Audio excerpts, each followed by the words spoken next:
الظاهر والباطن وهو بكل شيء عليم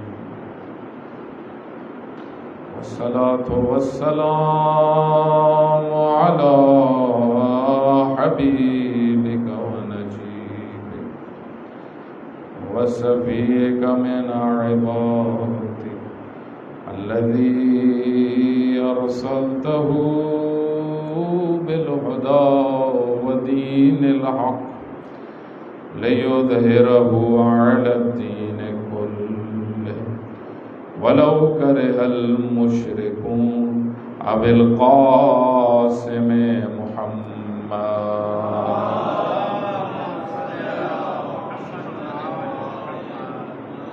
وعلى آله الطيبين الطاهرين المعصومين المظلومين الذين أذهب الله عنهم الرجس وطهرهم تطهيرا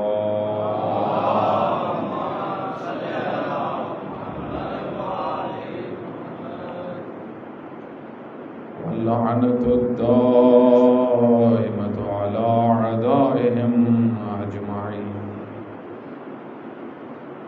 قال الله تعالى في كتابه المجيد والفرقانه الحميد.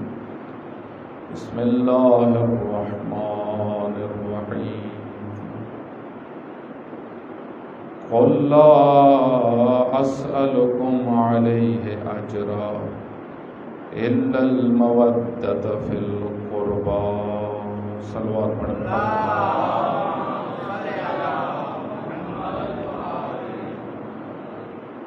خداوند متعال آپ سب مومنین کی حاضری کو اپنی بارگاہ میں قبول فرمائے، اور جہاں پر بھی شیعان حیدر کرار ہیں خداوند متعال سب کی حفاظت فرمائے، اور تمام مومنین و مومنات کو ہر قسم کی آفات سے محفوظ فرمائے انشاءاللہ۔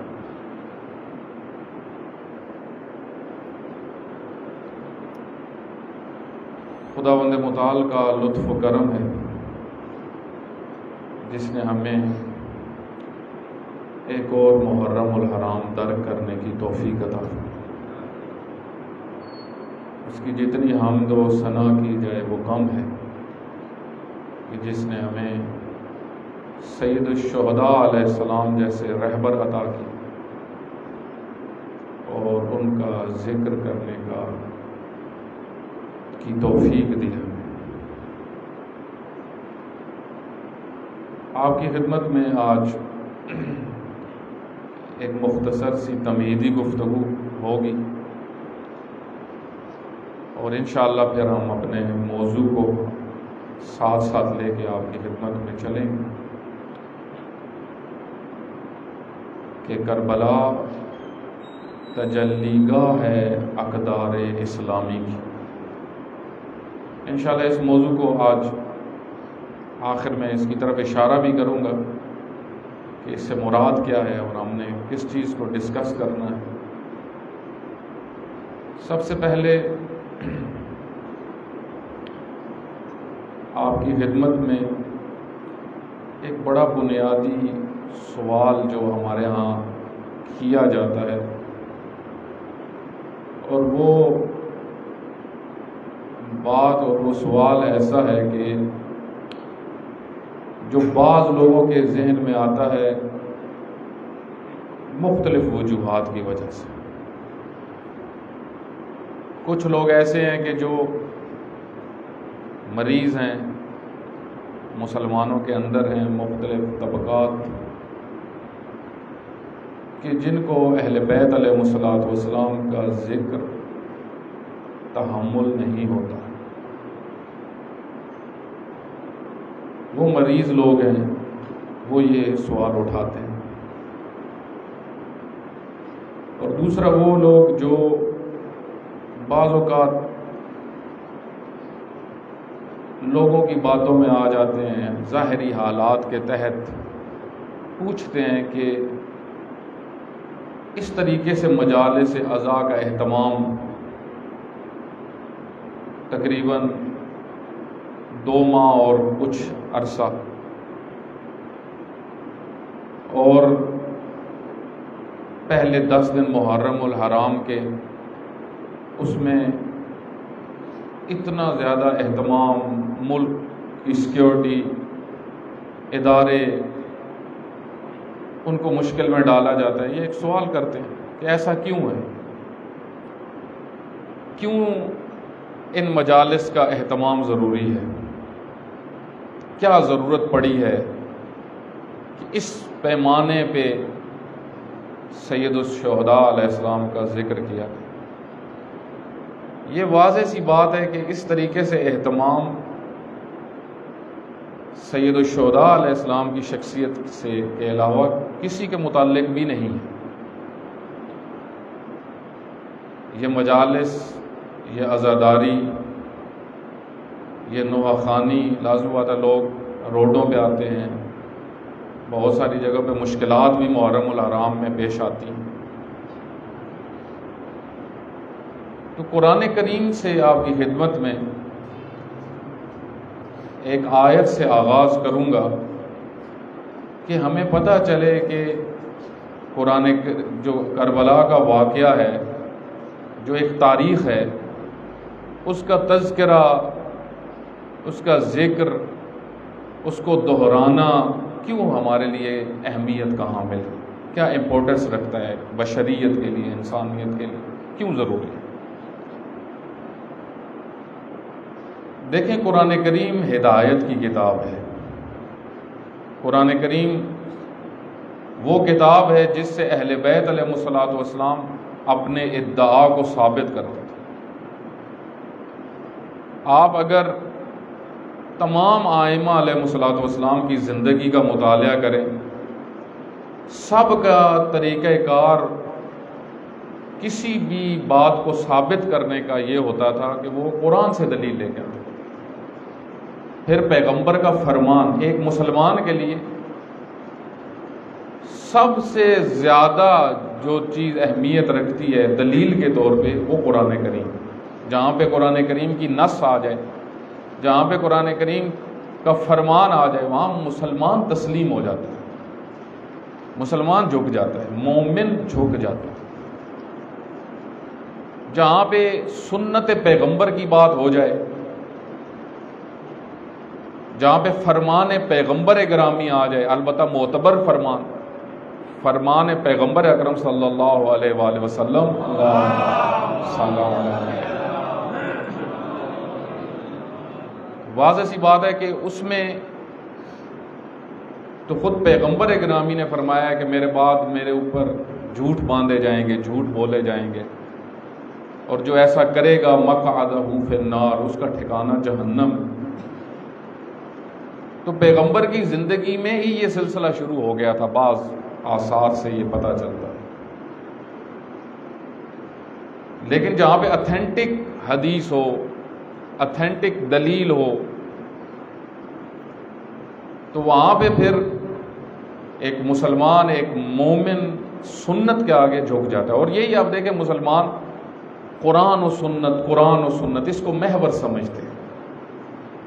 ہم قرآن کریم سے اس سوال کا جواب لیں گے کہ قرآن کریم جو گزشتہ تاریخ ہے، جو واقعات ہیں، ان کے متعلق کیا بیان کرتا ہے، کہ اس کو کس مقصد کے تحت بیان کرنا چاہیے، کس لیے سننا چاہیے۔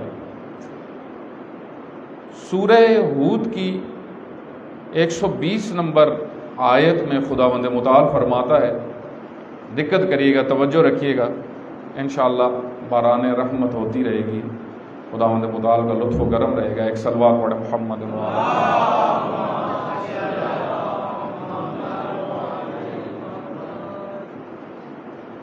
خداوند متعال سورہ ہود کی آیت نمبر 120 میں فرماتا ہے، وَكُلًّا نَقُصُّ عَلَيْكَ مِنْ أَنْبَاءِ الرُّسُلِ۔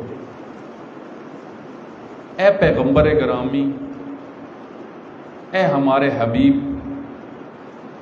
ہم یہ جو نبیوں کے قصے آپ کو بیان کرتے ہیں، اس کا ایک فلسفہ ہے، بلکہ اس کے چند فلسفے۔ کبھی حضرت موسیٰ علیہ السلام کا پورا واقعہ بیان ہو رہا ہے، کبھی حضرت آدم علیہ السلام کا واقعہ تکرار ہو رہا ہے، کبھی حضرت ابراہیم علیہ السلام کے متعلق بیان ہو رہا ہے، ان کی دعائیں، ان کا کردار، ان کی شخصیت، ان کے حالات زندگی۔ کبھی حضرت صالح کی قوم کا تذکرہ ہو رہا ہے۔ اگر آپ قرآن کریم کا ایک جائزہ لیں، جو آخری کتاب ہے ہدایت کی، اس کے اندر گزشتہ امتوں کا بہت تذکرہ ہے، قصص کے اوپر۔ آپ دیکھیں خود سورہ یوسف ایک قصہ ہے پورا، اور قرآن کریم نے خود بیان کیا کہ یہ قصص میں سے ہے، قصہ ایک واقعہ ہے، لیکن اس واقعے کو کس لیے بیان کیا وہ خداوند متعال یہاں پہ اس آیت میں بیان کر رہا ہے کہ ہم یہ جو آپ کو اتنے، آپ دیکھیں اللہ کی ذات نہ لغو بات کرتی ہے نہ بیہودہ، اللہ کی ذات، اللہ کے کلام میں اگر تکرار بھی ہے تو اس میں بھی کوئی فلسفہ ہے، جس طرح سورہ رحمان کے اندر ہے، جتنا تکرار ہے اتنا ہی اہمیت پتہ چلتی ہے مسئلے میں۔ عام شخص اگر تکرار کرے تو توجیہ کی جا سکتی ہے، یہ وجہ ہو سکتی ہے، یہ وجہ ہو سکتی ہے، لیکن وہ حکیم جس کے پاس الفاظ کی کمی نہیں ہے، الفاظ جس کی ایجاد ہے، کلام جس کی ایجاد ہے، جس نے انسانوں کو بولنا سکھایا ہے، جس نے مخلوقات کو لفظ دیے ہیں، اس کے لیے لفظوں کا چناؤ کو مشکل نہیں ہے، اس کے لیے لفظوں کا ایجاد کر دینا کوئی مشکل کام نہیں ہے۔ تو پھر اس ذات نے یہ قصص کیوں سنائے، کیوں تکرار کیا؟ ظاہراً حضرت آدم کا جو واقعہ ان کی خلقت کے بعد یہ قرآن کریم میں 4 جگہ پہ تکرار ہوا ہے۔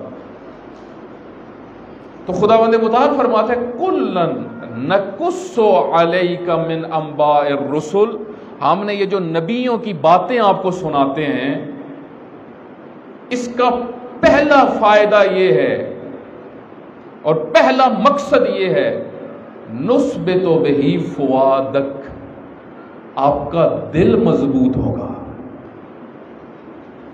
آپ ثابت قدم ہوں گے، باعث تثبیت ہے۔ اب گزشتہ انبیاء کے واقعات سناتے، کیا مراد؟ میں صرف اشارہ کرتا جا رہا ہوں، میں نے 2 آیتیں آج آپ کی خدمت میں عرض کرنی ہیں، وہ احادیث عرض کرنی ہیں تمہیدی گفتگو کے متعلق کہ ذکر سید الشہداء علیہ السلام کا اور اس اہتمام کا مقصد اور فلسفہ جو قرآن کریم سے جو ثابت ہے کہ کیوں یہ اہتمام کیا جائے، کیوں یہ مجالس برپا کی جائیں، جو ان کے لیے جواب ہے نُثْبِتُ بِهِ فُؤَادَكَ، آپ کا دل مضبوط ہو۔ اب سوچنے کی بات یہ ہے، دل ثابت قدم ہو، پیغمبر اکرم کو کہا جا رہا ہے۔ اس کی وجہ یہ ہے کہ جب آپ گزشتہ سنیں گے حضرت ابراہیم کے ساتھ کیا ہوا، تو پھر یہ پتھر جو آپ کو لگتے ہیں یہ آپ کو سمجھ میں آئے گی کہ یہ لگتے ہیں، یہ سمجھ میں آئے گا۔ کیوں؟ کیونکہ حضرت ابراہیم علیہ السلام کو بھی لگے، حضرت موسیٰ علیہ السلام کو بھی لگے، مشکلات تھی ان کی زندگیوں میں، دین کا کام آسان نہیں ہے، دین پہنچانا آسان نہیں ہے، تبلیغ بہت بڑا ایک مشن ہے اور سخت مشن ہے۔ آپ اسی سے اندازہ لگائیں کہ مقام غدیر پہ بعض علماء نے جو تجزیہ اور تحلیل کیا ہے کہ چند دفعہ جبرائیل امین آئے، تکرار سے آئے، یا ایھا الرسول بلغ، اے حبیب خدا پہنچائیے، اور نہ اگر آپ نے یہ کام نہ کیا جو آپ کو حکم آ رہا ہے، جو نازل ہوئی ہے چیز، جو حکم نازل ہوا، اگر اس کو آپ نے نہ پہنچایا، وَإِن لَمْ تَفْعَلْ فَمَا بَلَّغْتَ رِسَالَتَهُ، اگر یہ کام اب نہ ہوا تو گویا ایسا ہی ہے جیسے یہ پوری رسالت جو آپ کی گزشتہ ہے یہ پہنچی ہی نہیں ہے۔ وَاللَّهُ يَعْصِمُكَ مِنَ النَّاسِ، آپ نے لوگوں سے نہیں ڈرنا، اس پیغام کو پہنچاتے ہوئے دیکھیں کوئی پیغام بھی ہو اس کے پہنچانے میں خطر ہوتا ہے، کیونکہ سوسائٹی میں مختلف قسم کے لوگ ہوتے ہیں، اب جو پیغمبر نے اعلان کرنا تھا، کیا سارے بیٹھے ہوئے تھے کہ ہم نے حضرت علی علیہ السلام کو قبول کرنا؟ بلکہ نہیں، بعض تو ایسے تھے جو ایک بعد میں آیا اور اس نے کہا یا رسول اللہ یہ آپ نے بنایا ہے یا اللہ نے بنایا ہے؟ اگر آپ نے بنایا ہے پھر ہم نہیں مانتے، میں نہیں مانتا، اور اگر اللہ نے بنایا علی ابن ابی طالب کو ہمارا ولی اور ہمارا سرپرست اور ہمارا حاکم، تو یہ پھر ہضم نہیں ہوتا۔ سأل سائل بعذاب واقع، اس نے کہا اگر اللہ نے بنایا ہے تو پھر عذاب آئے۔ آپ اندازہ لگائیں کہ سوچ کیا تھی۔ ایک شخص جو نماز پڑھتا ہے، جو عبادتیں کر رہا ہے، جو حج کر کے آ رہا ہے، لیکن کیونکہ پہلے سے اپنی مرضی ختم نہیں کی، اپنی خواہش کو ختم نہیں کیا، کسی نہ کسی جگہ پہ اڑ ہی گیا، اور ایک بڑی تعداد ایسے ہی امتحانات میں پھنستے ہیں جہاں پہ ولی کا انتخاب ہوتا ہے۔ اس وجہ سے آپ دیکھیں پیغمبر اکرامی کے لیے سخت مرحلہ تھا، واللہ یعصمک من الناس۔ آیت آپ دیکھیں، آیت تبلیغ، اس کو پورا سمجھیں۔ اگر آیت تبلیغ کو واللہ یعصمک من الناس، اللہ آپ کو لوگوں سے بچائے گا، اس کا مطلب ہے خطرہ تو تھا۔ کس چیز کا خطرہ تھا؟ قرآن کریم کے اندر آپ اگر دقت کریں 300 کے قریب آیات منافقین کے بارے میں، پوری سورہ منافقین کے بارے میں۔ منافق مکہ میں تو نہیں تھے، منافق شروع ہی مدینہ سے ہوئے ہیں۔ جب حکومت بنی، جب پیغمبر کا نظام بنا، تو پھر پیغمبر کے خلاف کام شروع ہوا۔ ادھر سے مسجد قباء بنی، ادھر مسجد ضرار بن گئی، منافقین نے بنا دی۔ آپ دیکھیں یہاں پہ پتہ چلتا ہے کہ نثبت بہ فؤادک، یہ جو واقعات سنائے جاتے ہیں آپ کو پتہ چلے کہ یہ کوئی نیا کام نہیں ہے، اس سے پہلے بھی نبیوں نے مشکلات اٹھائی، اور ہمارے لیے اس میں یہ پیغام ہے کہ بھائی راہ حسین پہ چلنا جس طرح اس زمانے میں سخت تھا آج بھی سخت ہے۔ جس طریقے سے اس زمانے میں آپ دیکھیں حضرت مسلم بن اوسجہ کس طرح نکلے، حضرت حبیب ابن مظاہر کس طریقے سے کوفہ سے نکلے، ہلال بن نافع کس طرح نکلے، اور کس طریقے سے مشکلات برداشت کی۔ یہ راہ کٹھن راہ ہے۔ اس سے کیا ہوتا ہے جب آپ تاریخ پڑھتے ہیں، جب کربلا سنتے ہیں، کربلا سنتے ہیں، ایک طرف 72 اور ایک طرف 30,000 40,000 یا بعض نے اس سے بھی زیادہ لاکھوں میں تعداد لکھی ہے، مختلف ہے، لیکن مختلف اس میں اقوال ہیں۔ تو پہلا نثبت بہ فؤادک، دل مضبوط ہوتا ہے۔ تاریخ جب کربلا کو انسان سنتا ہے ایمان تازہ ہوتا ہے، ایمان احیاء۔ آپ دیکھیں انسان، ایک بہت بڑے عالم ہیں، کچھ عرصہ پہلے ان کی وفات ہوئی ہے، خدا رحمت کرے، آیت اللہ فاطمی نیا، بہت زبردست خطیب تھے ایران کے اندر۔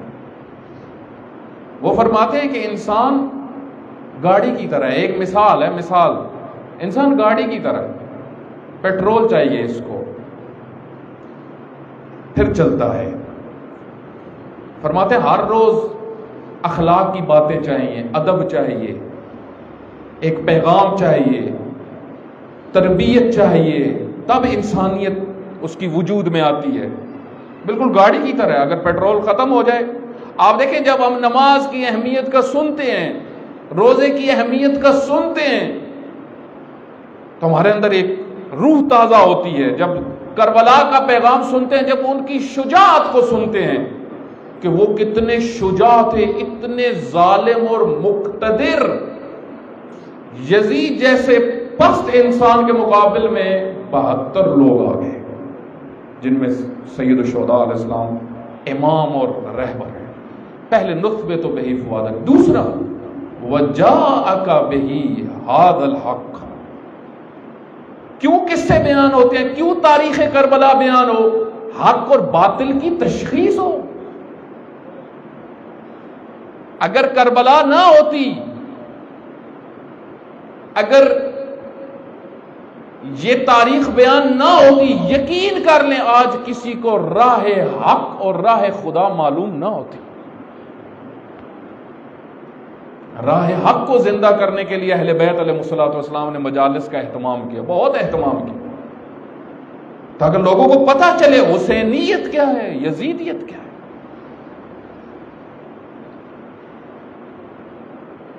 حق اور باطل بہت مہم ہے میرے بھائی. آپ دیکھیں پوری تاریخ میں ایک طرف حق والے, ایک طرف باطل والے, ایک طرف جھوٹ, ایک طرف سچ, ایک طرف امانت, ایک طرف خیانت, ایک طرف دنیا پرستی, ایک طرف دین پرستی, ایک طرف شہوتیں, ایک طرف اللہ کی بندگی, ایک طرف اقتدار کی ہوس, دوسری طرف اقدار. یہ حق اور باطل آپ دیکھیں پوری تاریخ میں اللہ نے کس طریقے سے واقعات سنائے. فرعون کا نتیجہ کیا ہوا؟ باطل جاتا ہے. فرعون ختم ہو گیا, نمرود ختم ہو گیا. آپ دیکھیں اگر یہ مجالس نہ ہوتی تو لوگوں کے اندر یزید کی اتنی نفرت ہوتی. یہ جو یزید جیسا بد کردار اتنا خبیث ہے, اتنا اس سے لوگ نفرت کرتے ہیں, یہ اس وجہ سے ہے کہ پوری تاریخ میں یہ حق اور باطل کی فائٹ بیان ہوئی ہے. اگر یہ نہ بیان کیا جاتا, آپ اس سے اندازہ لگائیں اس قدر یزید پلید ہے کہ جو بھی اس کو پاک کرنے کی کوشش کرتا ہے وہ خود پلید ہو جاتا ہے. یہ اس کی پلیدگی کے انتہا ہے. مثلا آپ دیکھیں, میں مثال دیتا ہوں. مثلا کوئی کتے کو گھر لے آئے, ٹھیک, فرض کریں یا کسی نے رکھا ہوا ہے, اس کو نہلانا شروع کر دیں, دھوتا ہے, سرف سے دھوتا ہے, شیمپو سے دھوتا ہے, ہر چیز اس کے اوپر لگاتا ہے. جتنا دھوئے گا کیا کتا پاک ہوگا؟ کیونکہ اس کا وجود نجس ہے, پلید ہے وہ. بلکہ جو اس کو پاک کرنے کی کوشش کر رہا ہے وہ خود بھی پلید ہو رہا ہے, اور جہاں پہ پانی جا رہا ہے وہ جگہ بھی ساری پلید ہوتی جا رہی ہے. یہ ہوتا ہے کہ جب حق اور باطل سوسائٹی میں بیان ہوتا رہے, اس کا نتیجہ یہ ہوتا ہے. تشخیص ہوتی ہے, بہت مہم ہے حق اور باطل. جب جنگ جمل شروع ہونے لگی تو حضرت علی علیہ السلام کے ساتھ کچھ لوگ تھے, حضرت کے ساتھ تھے, تردید میں تھے, ان کے تاریخ میں نام موجود ہے, تردید کرنا شروع ہو گئی کہ یہ کون سی جنگ ہوگی, یہ کیا ہو گیا, یہ تو مسلمان ہیں. تردید شروع ہوئی تو اس وقت امیر المومنین علی ابن ابی طالب علیہ السلام نے فرمایا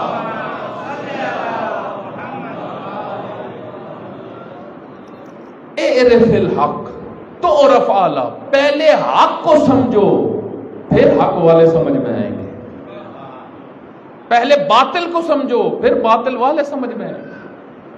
پہلے حق کو تو سمجھو, وجود حق کو سمجھو. اگرچہ حق کو سمجھنے کے لیے بصیرت چاہیے بہت, لیکن پیغمبر اکرامی نے بہت آسان کر دیا مسلمانوں کے لیے حق کو سمجھنا. فرمایا الحق ما علی وعلی ما الحق. لیکن بات پھر یہاں تک نہیں ہے کہ علی علیہ السلام حق کے ساتھ اور حق علی علیہ السلام کے ساتھ ہے.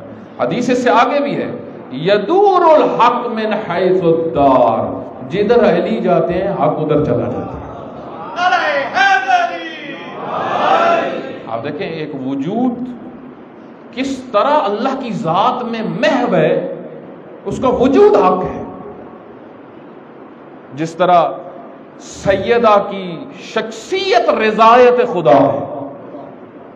آپ دیکھیں شخصیت, آپ دیکھیں ان اللہ یرضا بالرضا فاطمہ, اللہ راضی ہوتا ہے سیدہ کی رضا سے.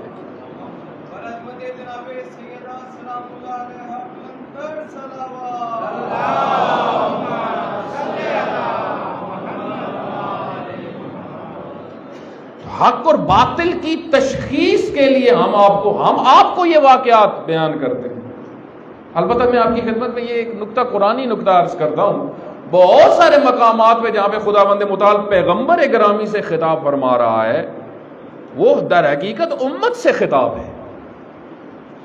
اصل میں امت سے خطاب ہے. جس طرح پنجابی میں آپ نے ایک کہاوت، ایک ضرب المثل سنی ہوگی، عموماً ہمارے یہاں بولی جاتی ہے کہ سنائے دین ہوں. ایسی ہے نا ایک ضرب المثل کہ باپ بیٹی سے کر رہی ہوتی ہے لیکن مقصود کون ہوتا ہے؟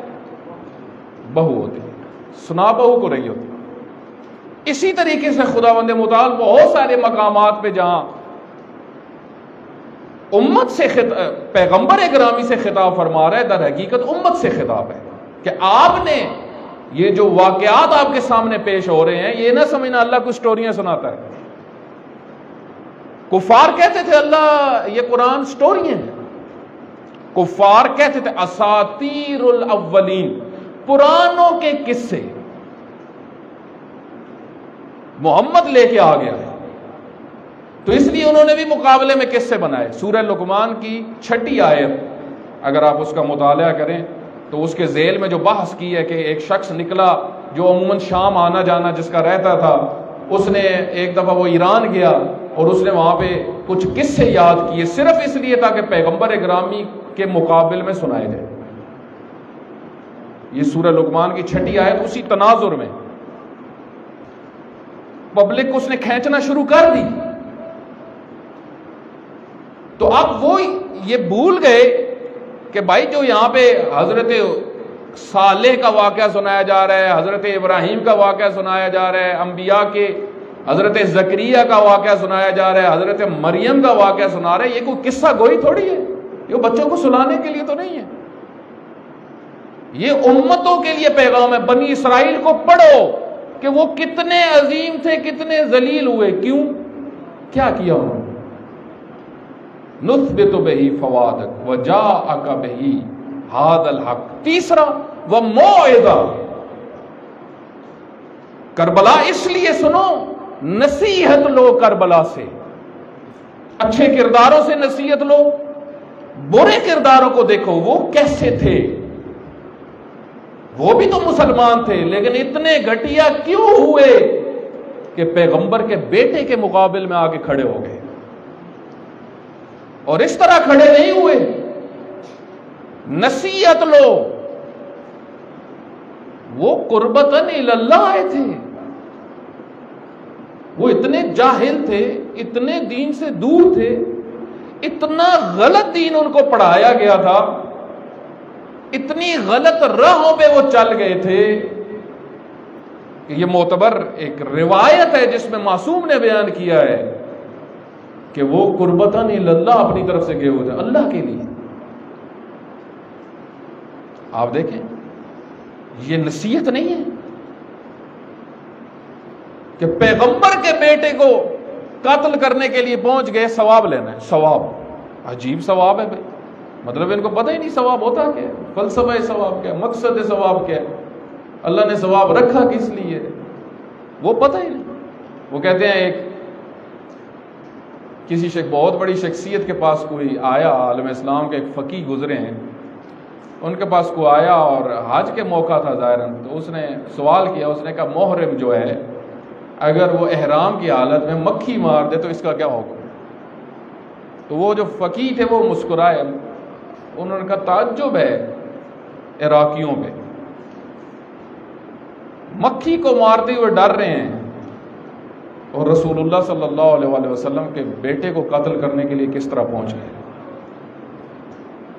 اب دیکھیں ایک سوچ ہے، ایک طرف کیا ہے، کھجور کسی کے باغ سے گزر رہے ہیں، گری ہوئی کھجور کھا کے پریشان ہو گئے کہ یہ حلال تھی یا حرام تھی، اور دوسری طرف ایک خاتون جا رہی ہے، اس کے شکم میں خنجر مار کے اس کا بچہ نکال لیا. یہ کون سی دینداری ہے؟ اسی وجہ سے جناب بریر ایک صحابی تھے امام حسین علیہ السلام کے، انشاءاللہ اصحاب امام حسین علیہ السلام کو میں تذکرہ ساتھ ساتھ کرتا رہوں گا۔ بریر ان کا نام تھا، بہت بڑے فقیہ تھے، بڑے صالح تھے، بڑے زاہد تھے۔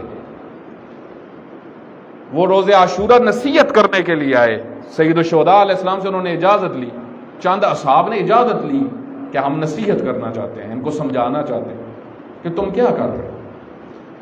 حضرت حبیب ابن مظاہر گئے، حضرت بریر ایک زاہد انسان، ایک نیک انسان تھا، انہوں نے کہا میں بھی جاؤں یا ابن رسول اللہ؟ فرمایا کہ جائیے آپ بھی ان کو نصیحت کریے۔ نصیحت سب کے لیے ہے، نصیحت سب کے لیے، کس کی آنکھ کہیں پہ کھل جائے۔ تو گئے، پوچھا عمر سعد کا کہاں پہ ہے خیمہ، تو بتایا کہ فلاں جگہ پہ ابن سعد کا خیمہ، کہ سیدھا خیمے میں بریر۔ تو عمر ابن سعد کو غصہ آ گیا، اس نے کہا سلام کیوں نہیں کیا؟ یہ بڑے متکبر تھے۔ جس طریقے سے حضرت مسلم جب داخل ہوئے نا تو ایک ملعون کہتا ہے امیر کو سلام نہیں کیا، حضرت مسلم نے فرمایا میرے امیر فقط حسین ہے، میں ایسوں کو سلام نہیں کرتا، میں ایسوں کو، ایسے بد کرداروں کو میں سلام نہیں کرتا۔ تو جب جناب بریر گئے تو اس کو غصہ آیا کہ سلام کیوں نہیں کیا، پھر آگے سے کہتا ہے کیا تم ہمیں مسلمان نہیں سمجھ، دقت کریے۔ تو حضرت بریر نے فرمایا عجب، ابھی تک تم اپنے آپ کو مسلمان سمجھتے،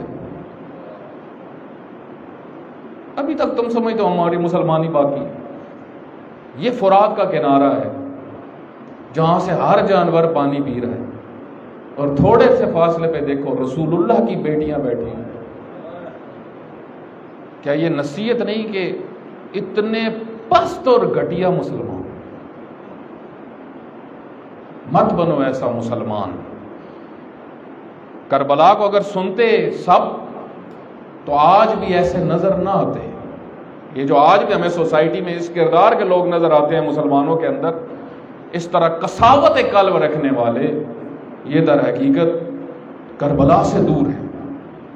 اور پھر آخری جو چیز بیان کی ہے اس آیت میں خداوند متعال نے، ذکرن للمومنین، ہم نے واقعات کے اندر، قصص کے اندر، ہم نے تاریخ کے اندر یاد دہانی رکھی ہے، بھولے نہ۔ تذکرہ، قرآن تذکرہ ہے۔ بہت سارے لوگوں کو پتا ہے جھوٹ بری چیز ہے لیکن پھر بھی جھوٹ بولتے، سب کو پتا ہے جھوٹ بری چیز ہے لیکن جھوٹ بولتے۔ تذکرہ کس کو کہتے ہیں؟ یاد دہانی، بھائی بری چیز ہے یہ۔ کربلا کی تاریخ کیوں بیان کرو؟ تاکہ تمہیں کبھی کربلا بھولے نہ۔ آپ دیکھیں ابھی محرم الحرام کا آغاز ہوا، یہ اہتمام، یہ سب اہل بیت نے سکھایا ہے۔ محرم الحرام کا اہتمام اہل بیت نے کیا، مجالس برپا کرتے تھے۔ دوسری آیت میں صرف اشارہ کر دیتا ہوں، کل انشاءاللہ اس کے اوپر میں تمہیدی گفتگو کے طور پہ تھوڑا سا اشارہ کر کے عرض کروں گا کہ کیوں مجالس کو برپا کیا جائے، کیوں کربلا کو برپا کیا جائے، تاریخ کو بیان کیا جائے۔ اہل بیت کی مودت کا تقاضا ہے۔ آپ دیکھیں پیغمبر گرامی نے اپنی امت سے کچھ نہیں مانگا، جس طرح سب نبی نہیں مانگتے تھے، نہیں مانگتے تھے، ڈیمانڈز نہیں کرتے تھے، اجرت نہیں مانگتے تھے۔ پیغمبر اکرم نے اجرت مانگی، بڑا مہم ہے، کسی نبی نے اجرت نہیں مانگی۔ قرآن کریم کے اندر یہ موضوع تکرار کے ساتھ آیا ہے، پیغمبر گرامی نے بھی اجرت نہیں مانگی، جو جس طرح دوسرے نبیوں نے نہیں مانگی، وہ اجرت نہیں مانگی۔ ایک اجرت مانگی، ایک عنوان سے مانگی۔ اجرت یعنی جو کام کیا ہے اس کا صلہ، جو کام کیا ہے اس کا صلہ۔ جو نفی ہوتی تھی وہ مادی صلے کی ہوتی تھی۔ پیغمبر گرامی واحد شخصیت ہے انبیاء کے اندر جو خاتم اور رسل ہے، انہوں نے وہ صلہ مانگا جو امت کے لیے فائدہ مند تھا. قل کہہ دیجئے لا اسألکم علیہ اجرا، اے میری امت، اے میری قوم، میں نے جو محنتیں کی ہیں، میں نے جو زحمتیں کی ہیں، میں نے جو پتھر کھائے ہیں، میں نے جتنی یہ مشکلات اٹھائی ہیں، اس میں تم سے کوئی اجر نہیں مانگتا. میں نے تمہیں ہدایت دی. اس وقت اس چیز کو لوگوں نے بڑی اہمیت سے لیا. جب غدیر کے موقع پہ پیغمبر اکرامی نے اعلان فرمایا تو پہلے ایک جو مطلب بیان کیا، پوائنٹ اٹھایا، وہ یہ کیا میں نے اپنا حق ادا کیا ہے. یہ بڑا مہم ہوتا ہے. کیا میں نے اپنی ڈیوٹی پوری کی ہے؟ امت نے اقرار کیا، جو سامنے 1 لاکھ سے زیادہ لوگ تھے، کہ بالکل آپ کی جو ذمہ داریاں تھی آپ نے ان کو ادا کیا. جو پیغام پہنچانا تھا ہم تک پہنچائے. اس سے بڑھ کے کیا، وحشیوں کو انسان بنا دیا. ادھر تو اگر کوئی تھوڑا سا بگڑا ہوا ہو تو لوگ بھاگتے ہیں، مبلغ بھاگتے ہیں. پیغمبر اکرامی نے وحشی نما انسانوں کو تربیت کر دیا. انہوں نے اقرار کیا، آپ سے بڑھ کے مبلغ نہیں دیکھا. آپ نے حق ادا کیا، اپنی ذمہ داریاں ادا کی. یہ سارے اقرار اس وجہ سے لیے تاکہ پہلے یہ مانے ساری چیزیں. اگر کسی کے ذہن میں ہے تو سوال کر دیں، کسی کے ذہن میں اعتراض ہے تو اعتراض کر دیں، لیکن سب نے مانا اس چیز کو. اب خداوند متعال فرما رہا ہے قل لا اسألکم علیہ اجرا، تم مان رہے ہو کہ میں نے بہت محنت کی ہے، میں تم سے اجر نہیں مانگتا. الا المودۃ فی القربى، لیکن میرے قربا سے ود رکھنا، محبت رکھنا. من یقترف حسنۃ نظرت فیہ حسنا، یہ پوری آیت ہے. عموماً جو ہم آیت مودت سنتے ہیں اس کا ایک حصہ سنتے ہیں، اس کا آگے حصہ ہے من یقترف حسنۃ. اقتراف، اقتصاب، معصوم فرماتے ہیں جو ہمارے آگے تسلیم ہو جائے. تسلیم ہونا یہ ہے اجر رسالت. اقتراف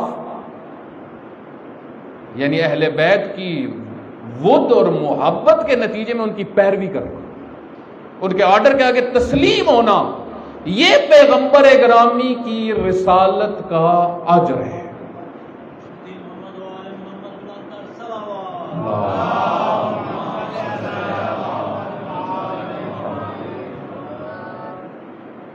تو ود کیا ہے؟ محبت. محبت کیا کرواتی ہے؟ جو اجر ہے مودت رکھو.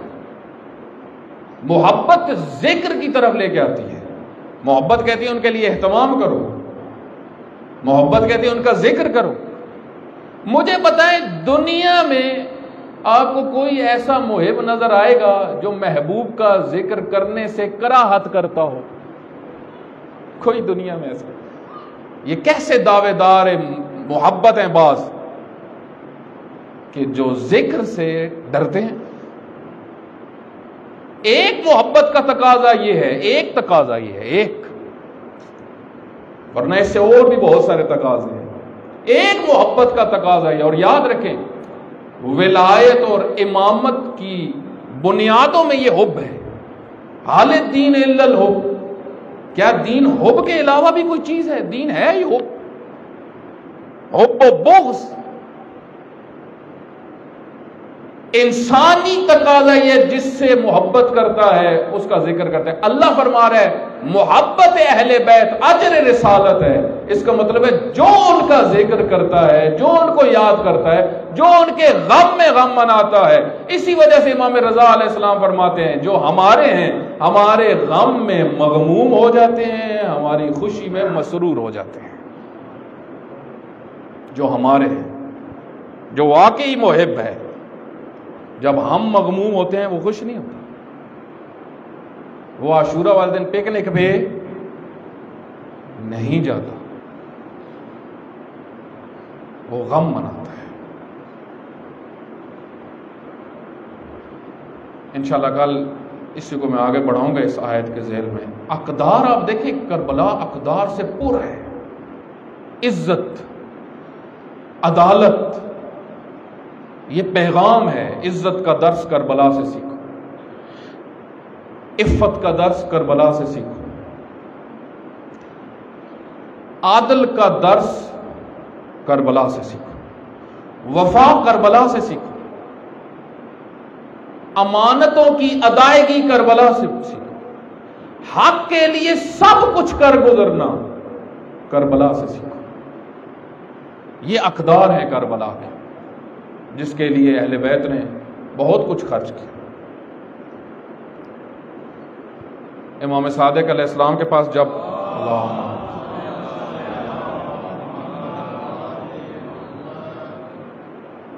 ائمہ کے پاس خطیب آتے تھے،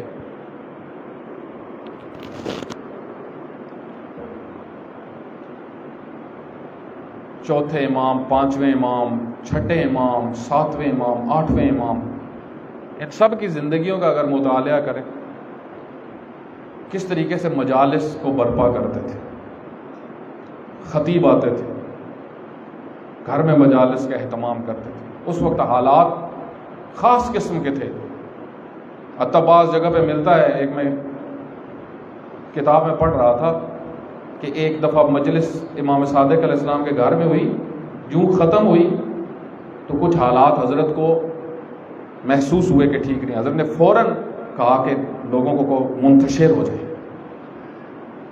ان حالات میں اہتمام کرتے تھے، اور جب بعض وقت شاعر آتے تھے، شاعری کرتے تھے، ان کے ایک ایک شعر پہ کیا اللہ نے ہدیہ رکھا ہے معصوم بیان کرتے تھے۔ بعض جب مصائب خان مصائب پڑھتے تھے، حضرت نے ایک مصائب خان کو ایک ذکر کرنے والے سے کہا اس طرح نہ پڑھو مصائب سید الشہداء، اس طرح پڑھو جس طرح اپنے علاقے میں عام لوگوں کے سامنے پڑھتے ہو، شرماؤ نہیں۔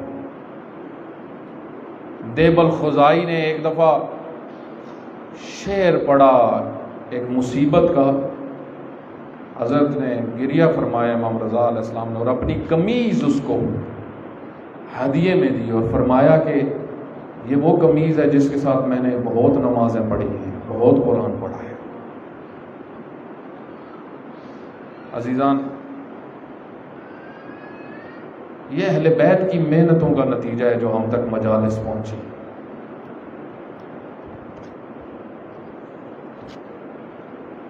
امام رضا علیہ السلام فرماتے ہیں، ایک ان کے قریبی تھے، ایک دن ان کے پاس آئے ہوئے تھے، صحابی تھے، شبیب ابن شبیب،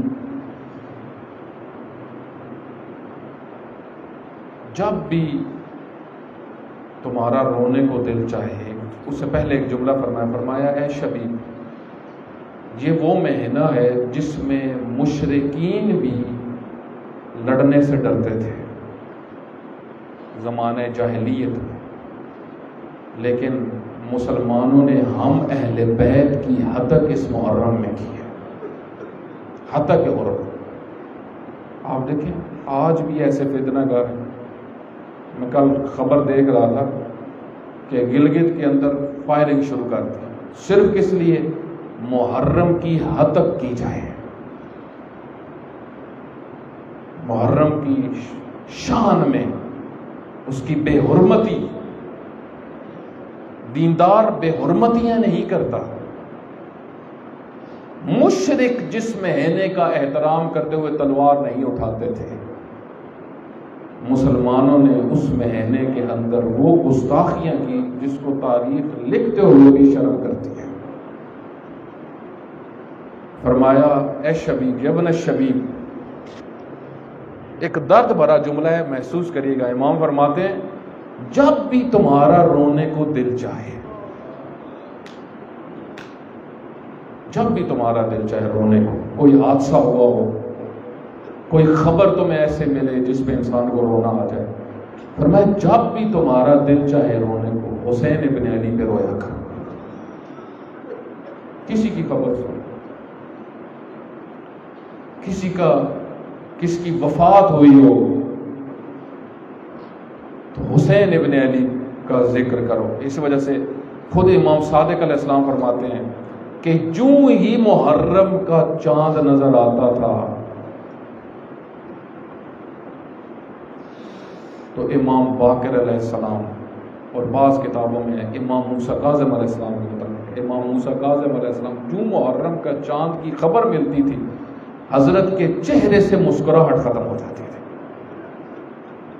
امام رضا علیہ السلام فرماتے ہیں میں اپنے بابا کے چہرے کو دیکھتا تھا، ہر روز محرم جو آگے بڑھتا جاتا تھا آثار غم بڑھتے جاتے تھے، بڑھتے جاتے تھے، بڑھتے جاتے تھے۔ فرماتے تھے جب عاشور کا دن آتا تھا اوج پہ چلی جاتا تھا غم میں امام موسیٰ کاظم علیہ السلام۔ ایک کتاب کچھ دن پہلے میں اس میں نفس المحموم کتاب ہے شیخ عباس قمی کی، اس کے شروع میں انہوں نے تقریباً 40 کے قریب حدیث نقل کی، بڑی عجیب حدیث تھی۔ اس میں فرماتے ہیں اگر امام صادق کے سامنے دن میں کسی وقت بھی حسین ابن علی کا نام آ جاتا تھا پھر مسکراتے نہیں تھے، پھر مسکراتے نہیں تھے، وہ غم تازہ ہو جاتا تھا۔ آپ دیکھیں امام زین العابدین علیہ السلام نے کتنا گریہ کیا حسین ابن علی پہ، اتنا گریہ کیا۔ سید الشہداء علیہ السلام جب قبر پیغمبر پہ آئے بڑا خود گریہ کیا، روئے، پیغمبر روئے۔ سید الشہداء علیہ السلام تاریخ معتبر کتابوں میں 2 راتیں آئے رسول اللہ کی قبر پہ۔ ایک رات آئے تو فرمایا یا رسول اللہ انا فرختک وابن فرختک، میں آپ کی بیٹی کا بیٹا ہوں، وصبتک الذی خلفنی، اور میں آپ کا وہ نواسا ہوں جس کو آپ امت کے اندر اپنا خلیفہ بنا کے گئے تھے، اپنا نائب بنا کے گئے تھے۔ آپ کے بعد آپ ہمیں چن کے گئے تھے، لیکن اس امت نے کیا کیا؟ فرمایا خذلونی وضیعونی یا رسول اللہ یا نبی اللہ، انہوں نے ہمیں تنہا کر دیا، انہوں نے ہمیں تنہا کر دیا۔ ہذہ شکوا یا رسول اللہ، یہ میرا شکوہ ہے، حتی القاک، یہاں تک کہ میں آپ سے آ کے ملوں گا۔ کہتے ہیں ایک بہت ساری کتابوں کے اندر ہے جب سید الشہداء علیہ السلام اپنے نانا کی قبر پہ گریہ فرما رہے تھے تو گریہ فرماتے ہوئے کہتے ہیں کہ سید الشہداء علیہ السلام کی آنکھ کا لگنا تھا، نیند میں چلے گئے سید الشہداء، نیند میں چلے گئے۔ جب نیند میں گئے تو رسول اللہ صلی اللہ علیہ وسلم سامنے آ گئے۔ جب سامنے آئے نا گفتگو شروع کی، فرمایا اے حسین تمہارے منتظر ہیں ہم سب، سیدہ منتظر ہیں، علی بابا تمہارے منتظر ہیں، حسن منتظر ہیں۔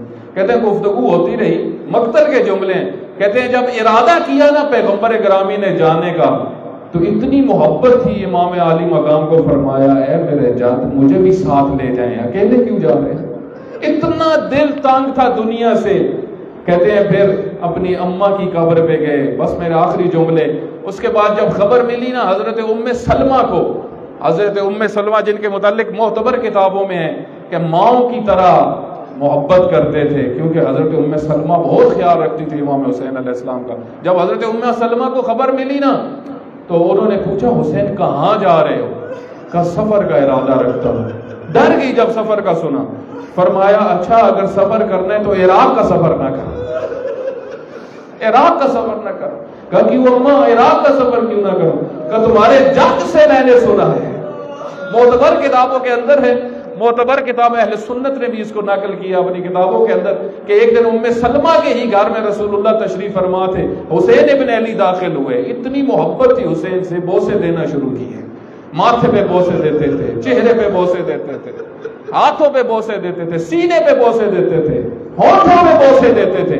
کہتے ہیں نا وہ مشہور، آپ نے سنا ہوگا ابن زیاد ملعون جب دانتوں پہ چھڑی مار رہا تھا، وہاں پہ ایک صحابی پیغمبر بیٹھا ہوا تھا، وہ اٹھ کھڑا ہوا، اس نے کہا ابن زیاد ملعون میں نے اپنی آنکھوں سے دیکھا ہے پیغمبر ادھر بوسے دیا کرتے تھے، تم ادھر چھڑی مار رہے ہو۔ جب بوسے دینا شروع کیے نا جبرائیل امین آ گئے، جب جبرائیل امین آئے انہوں نے کہا یا رسول اللہ لگتا ہے آپ کو حسین سے بہت محبت ہے، بہت محبت ہے، تو سنیں کہ آپ کے اس فرزند کو بے دردی سے قتل کیا جائے۔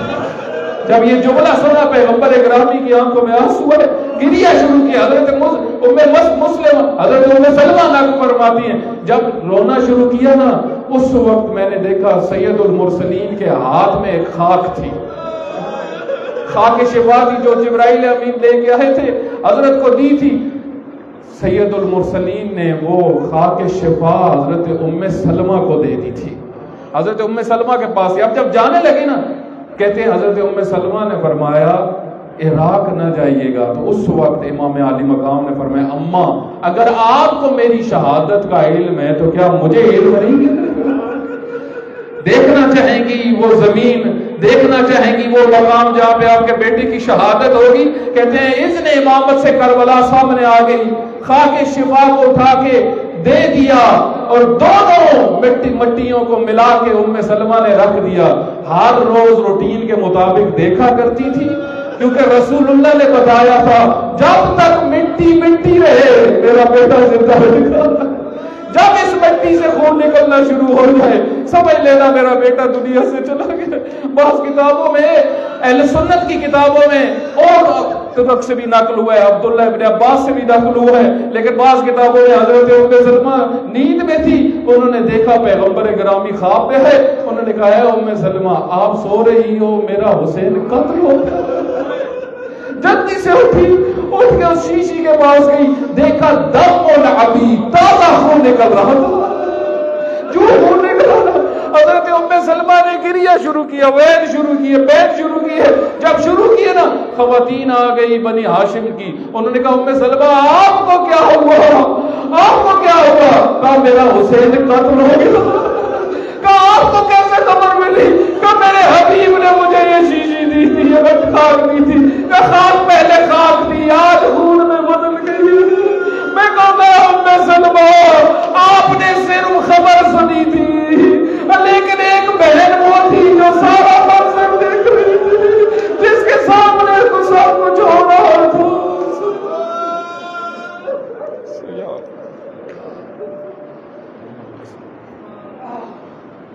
اللہم صلی اللہ علیہ وسلم.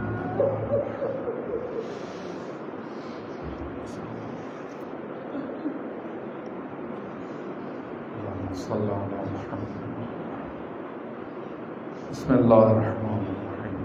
کل کوشش کریں تھوڑا سا پہلے تشریف لے آئیں تاکہ میں نے آگے بھی جانا ہے، وہاں پہ ٹائم پہ شروع ہو